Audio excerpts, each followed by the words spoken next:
धाराशिव जिल्ह्यातील कळंब तालुक्यातील खोनला येथील एका शेतकऱ्याला टरबूजाचं बियाणं जे आहे ते पेरलं होतं, मात्र ते उगवलंच नसल्याची जी बाब आहे ती समोर आलेली आहे. जर आपण पाहिलं तर अगदी त्या शेतकऱ्याला मोठा फटका देखील बसलेला आहे. मी आता त्या प्लॉटमध्ये जर आपण पाहिलं तर ही 2 एकरावरील जी आहे ती टरबूजाची बाग होती, मात्र बियाणं पेरलं मात्र ते उगवलंच नसल्यामुळं जो आहे तो शेतकऱ्याचं मोठ्या प्रमाणावर नुकसान झालेलं आहे. आणि त्या अनुषंगानं सामनं देखील ही बातमी दाखवलेली होती. त्यानंतर कृषीची जी टीम आहे ती देखील आता शेतकऱ्याच्या बांधावर दाखल झालेली आहे. नेमकं त्यांच्या अहवालातून काय समोर आलं हे आपण जाणून घेणार आहोत. आता शेतकरी माझ्यासोबत, मला सांगा नेमकं किती एकर एक क्षेत्र होतं, कुठलं बियाणं होतं आणि काय नेमकं झालं?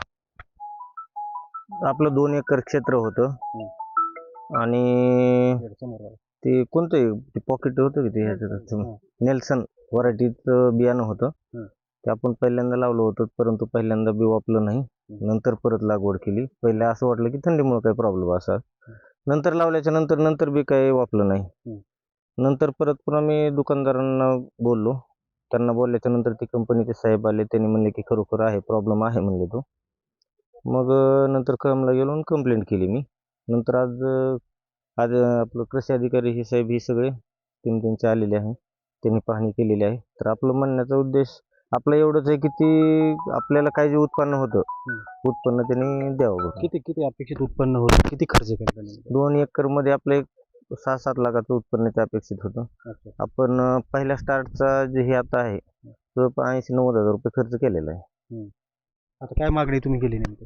आपण आपलं उत्पन्न काय जे असेल ते द्यावं कंपनीने. अच्छा, कंपनीनं जे आहे ते नुकसान भरपाई देण्याची मागणी केली, कंपनीचे प्रतिनिधी ते केले आहेत.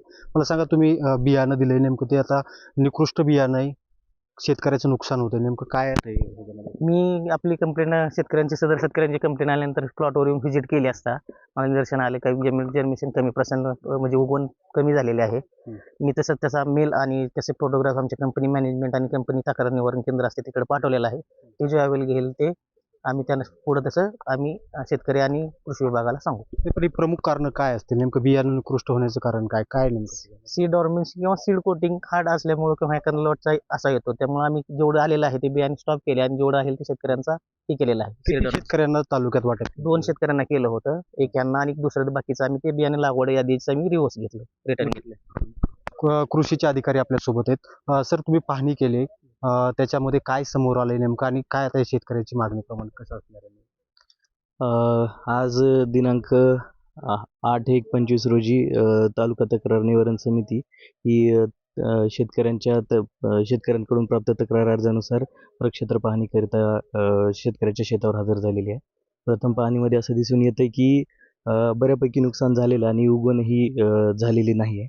मग त्या संदर्भामध्ये सदर संबंधित अहवाल आम्ही संबंधितांना आणि शेतकऱ्यांनाही तात्काळ पुरवू. पण आता यांनी मागणी शेतकऱ्यांनी केली की जवळपास 7 लाख रुपयांचं त्यांचं नुकसान झालंय.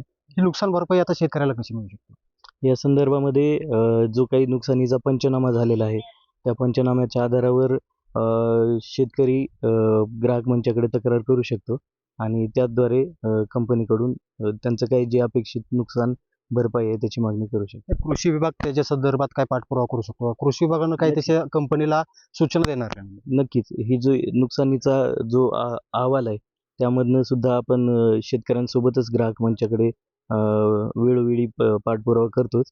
त्याचबरोबर कंपनीचे पण त्यांचे आमच्या ज्या अधीनस्थ क्षेत्रामध्ये जेवढंही बियाणं असेल तर त्या संबंधित ज्या लॉटचा प्रॉब्लेम आलेला आहे त्या लॉटचा सुद्धा आपण सॅम्पल वगैरे काढून लॅबला पाठवून त्याचा उगवण अहवाल वगैरे मागून घेऊ आणि त्या संदर्भात जर त्या लॉटमध्ये सॅम्पलचाही प्रॉब्लेम जर आलेला असेल तर त्या पद्धतीनं कंपनीवर पण कार्यवाही होईल.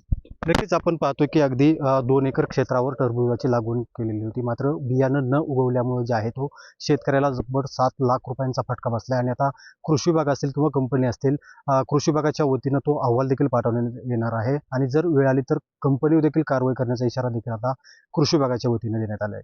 बालाजी सुरवसे, साम TV, कळंब, धाराशिव.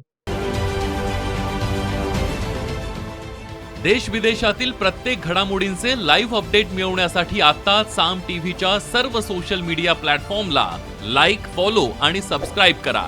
तसंच सर्व नोटिफिकेशनसाठी बेल आयकॉन प्रेस करायला विसरू नका.